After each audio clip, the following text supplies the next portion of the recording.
Hi viewers, welcome to our channel. ప్రస్తుతం మనతో పాటు దామం బాలాజీ గారు సీనియర్ జర్నలిస్ట్ ఉన్నారు. వారితో ఒకసారి మాట్లాడదాం. సార్ నమస్కారం. సార్ నమస్తే సార్, టీడీపీ నేత వీరయ్య చౌదరి రీసెంట్గా హత్య చేయబడ్డాడు కదా, 53 కత్తిపోట్లు పొడిచి మరి ఆయన్ని చంపేశారు. అయితే ఇప్పుడు దీనికి సంబంధించి ఒక న్యూస్ బయటపడింది సార్. 2 కత్తిపోట్లకు ₹1,00,000 అన్నట్టుగా ఇచ్చారు, అందుకే అన్ని కత్తిపోట్లు పొడిచారని చెప్పేసి కూడా వార్తలు వస్తున్నాయి. మరి ఎవరు ఇచ్చారు ఈ సుపారీ, ఎవరు చంపారు, మరి వాళ్ళు కొంతమంది దొరికారని కూడా చెప్తున్నారు కదా సార్, ఎవరు సార్ వాళ్ళు? మొప్పవరపు వీరయ్య చౌదరి ఇతన్ని 21వ తేదీన చంపారు. సో దాదాపు 10 రోజులు అవుతుంది, 10 రోజులు దాటింది. ఇప్పటి వరకు ఈ కేసులో పెద్దగా పురోగతి కనిపించలేదు. కానీ కొంతమంది దొరికారని మాత్రం చెప్తున్నారు, కానీ కోర్టుకైతే వాళ్ళని ప్రొడ్యూస్ చేయలేదు. సో అసలు ఈ కేసులో ప్రజెంట్ ఏంటి, కొత్తగా ఏం విషయాలు బయటకు వచ్చాయనేది మనం మాట్లాడుకుందాం. కొత్తగా ఒక విషయం బయటకు వచ్చింది, అదేంటంటే ఒక కత్తిపోటుకి 2 లక్షలు ఇస్తామని వీళ్ళు చెప్పారు. అందుకని ఎక్కువ కత్తిపోట్లు పొడిచారు. నిజానికి ఒక మనిషి చావడానికి 53 కత్తిపోట్లు అనేది అనవసరం. కానీ 53 ఎందుకు పొడిచారంటే, ఒక కత్తిపోటుకి మేము 2 లక్షలు ఇస్తామని మాట్లాడుకున్నారనేది ఒక వార్త పోలీసుల ఇన్వెస్టిగేషన్లో బయటకు వచ్చింది. ఎందుకంటే బీహార్కు సంబంధించిన సుపారీ గ్యాంగు, తర్వాత ఒంగోలుకు సంబంధించిన కొంతమంది పార్టిసిపేట్ చేశారు. దాదాపు 7 మంది అతన్ని చంపారనేది వార్త ఒకటి బయటకు వస్తుంది. ఇతను ఎవరు అన్నప్పుడు, ఇతను తెలుగుదేశం నాయకుడు, సంతనూతలపాడు నియోజకవర్గానికి సంబంధించిన నాగులుప్పడపాడు మండలంలో ఇతనిది అమ్మనబోలు అనే గ్రామం. ఇతను గతంలో ఎంపీపీగా పనిచేశాడు. వీళ్ళ భార్య కూడా ఇప్పుడు ఎంపీపీగా పనిచేస్తుంది. సో ఇతను అక్కడ చాలా సిన్సియర్ లీడర్ అని చెప్తారు. ముఖ్యంగా లోకేష్కి బాగా నమ్మకమైన బంటు లాంటి వాడు. తర్వాత లోకేష్ పాదయాత్ర యువగలమప్పుడు కూడా దాదాపు 1 మంత్ లోకేష్తో కూడా తిరిగాడు. ఆ వీడియోస్ అంతా కూడా వైరల్ అయింది. ఇతను అంత ఇంపార్టెంట్ కాబట్టి చంద్రబాబు స్వయంగా అమ్మన బ్రోలు వెళ్ళి వీరయ్య చౌదరిని చంపిన వాళ్ళు ఈ భూమి మీద ఉండడానికి అర్హులు కాదు, ఇవన్నీ కూడా అనౌన్స్ చేసి వచ్చాడు. 14 బృందాలని నేను నియమించాను, వాళ్ళని పట్టుకుంటాము, ఇవన్నీ చెప్పాడు.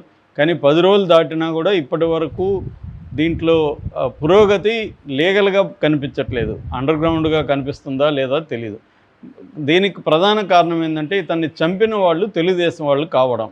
తెలుగుదేశం వాళ్ళు అవ్వడం వల్లనే బిగినింగ్లో తెలుగుదేశం మీడియాలో ఒక 2-3 పేర్లు బయటకు వచ్చాయి, తెలుగుదేశం వాళ్ళు అని చెప్పి. ఆ తర్వాత ఒక మౌనం వహించాయి. మళ్ళీ 2-3 రోజులుగా ఈనాడు కానీ ఆంధ్రజ్యోతి వీళ్ళంతా ఒక కథనాన్ని బయటికి తీసుకొస్తుంది. ఇదేంటంటే, ఈ చంపిన వ్యక్తులు తెలుగుదేశం వాళ్ళు కాదు, వైసీపీకి పరిచయం ఉన్నవాళ్ళంట. కార్డుమేట్ అని రాశారు. కార్డుమేట్ అంటే కార్డ్స్ ఆడతారు కదా, కార్డ్స్లో వైసీపీ వాళ్ళతో వీళ్ళు కార్డ్స్ ఆడతారంట. ఇది విచిత్రమైన రిపోర్టింగ్ అనమాట. ఇప్పుడు నువ్వు వేరే పార్టీలో ఉంటావు, నేను వేరే పార్టీలో ఉంటావు, మన ఇద్దరం కార్డ్స్ ఆడతాం, నువ్వు వెళ్ళి వేరే వాళ్ళని చంపితే నాకేం సంబంధం? సో అంటే పార్టీకి ఓన్ చేసుకోవాలి కదా, పార్టీ వ్యక్తి కదా. నువ్వు తెలుగుదేశం వాడిని చంపితే అది కదా రాయాలి. అది కాకుండా వీడెప్పుడు పోయి వైసీపీతో కార్డులు ఆడాడని రాస్తే అంతకంటే కామెడీ ఏముంటుంది? ఇది క్లియర్గా ఏంటంటే, తెలుగుదేశం వాళ్ళు ఇతన్ని చంపారనేది ఇప్పటి వరకు వస్తున్న వార్త. దానికి సంబంధించి ఒక 3-4 అరెస్ట్ చేశారని కూడా చెప్తున్నారు. ముఖ్యంగా వీరగంధం దేవేంద్రనాథ్ చౌదరి పేరు వినిపిస్తుంది.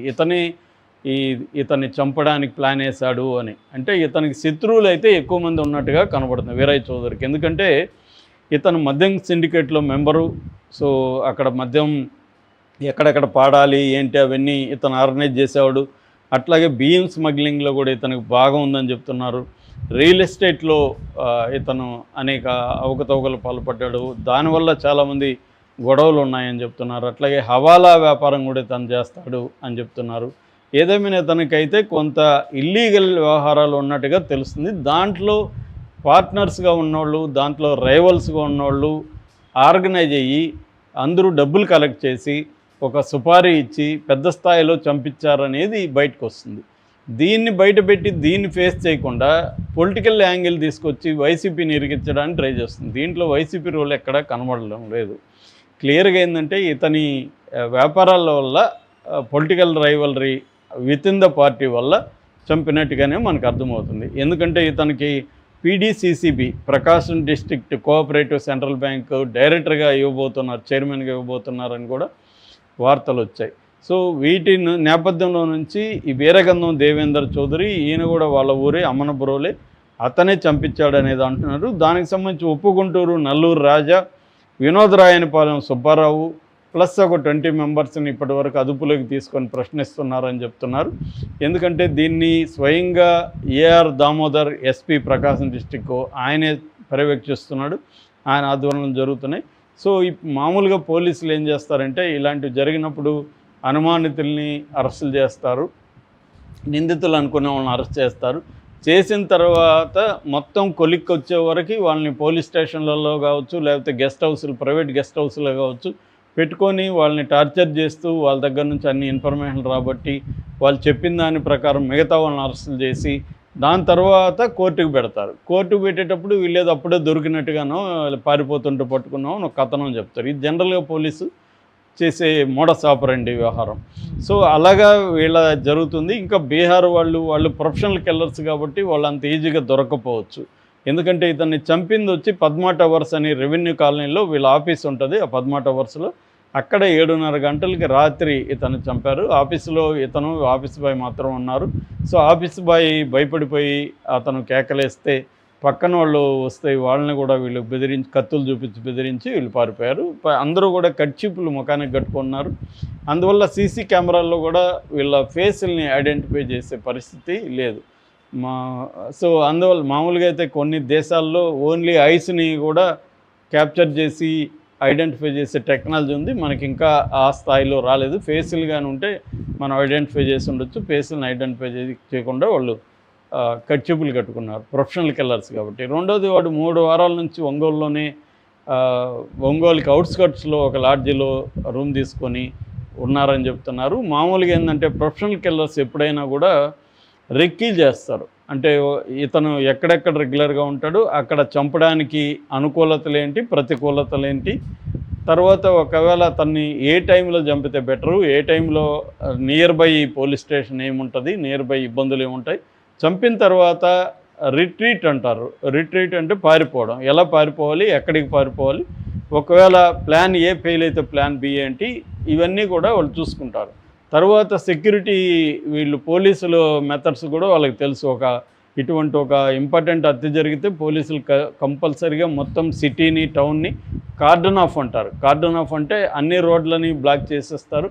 అన్ని రోడ్ల దగ్గర తాత్కాలిక చెక్ పోస్ట్ లాంటివి ఏర్పాటు చేసి అనుమానితులంతా చెక్ చేయడం అనేది మొదలు పెడతారు. ఇవన్నీ వీళ్ళకి కూడా తెలుసు కాబట్టి దాన్ని అవాయిడ్ చేసి ఎలా వెళ్ళాలి, దీని మీద కంప్లీట్గా ఒక పట్టు సాధించడానికి రోజు ఇవన్నీ చూడడం, దాని తర్వాత ప్లానింగ్ డిస్కస్ చేసుకోవడం, ఒక మనిషిని అక్కడ పెట్టేసి ఇతన్ని అబ్జర్వ్ చేయమండం, ఇవన్నీ జరుగుతాయి అన్నమాట. ప్రొఫెషనల్ కిల్లర్స్ చేసేటప్పుడు చాలా పకడ్బందీగా చేస్తారు. అందుకని వాళ్ళు అంత ఈజీ దొరకరు. ఒకవేళ దొరికితే కూడా ఏం చేయాలనేది వాళ్ళకి ముందుగానే ఒక క్లారిటీ ఉంటుంది. అంటే లాయర్ని ఎట్లా పెట్టుకోవాలి, దొరికితే ఏం చేయాలి, దొరికితే జైల్లో కొంత లగ్జరీగా ఉండాలంటే దానికి సంబంధించి బడ్జెట్ ఏంటి, ఇవన్నీ వాళ్ళు ప్లానింగ్లో ఉంటుంది. ప్రొఫెషనల్ కిల్లర్స్ ఏంటంటే మామూలు ప్రజలైతే మనం దొరకమనుకొని అది తెలివిగా చేసి దొరికిపోతుంటారు. కానీ వీళ్ళు ఏంటంటే దొరుకుతామని వీళ్ళకి కూడా తెలుసు. దొరికినా కూడా ఏం చేయాలి అంటే వీళ్ళకి ఈ వ్యవస్థల మీద, పోలీసులు, కోర్టు, జైలు, ఈ వ్యవస్థల ఫంక్షనింగ్ ఎలా ఉంటుంది, దీన్ని మనం ఎలా మేనేజ్ చేయాలి, ఇవన్నీ కూడా వాడికి క్లారిటీ ఉంటుంది. సో అందుకని వాళ్ళు దొరకడం కూడా అంత ఈజీ కాదు. రెండోది ఏంటంటే తెలుగుదేశం వాళ్ళే చేయడం వల్ల 2 లక్షలు ఒక కత్తిపోటుకి ఇవ్వడం వల్ల ఏంటంటే 53 కత్తిపోట్లు. మామూలుగా 5-6 కత్తిపోట్లకి అతను చనిపోయేవాడు, కానీ 53 కత్తిపోట్లు పొడిచారంటే దీనికి ప్రధాన కారణం 2 లక్షలు ఒక కత్తిపోటుకి. ఇది విచిత్రమైన ఇష్యూ.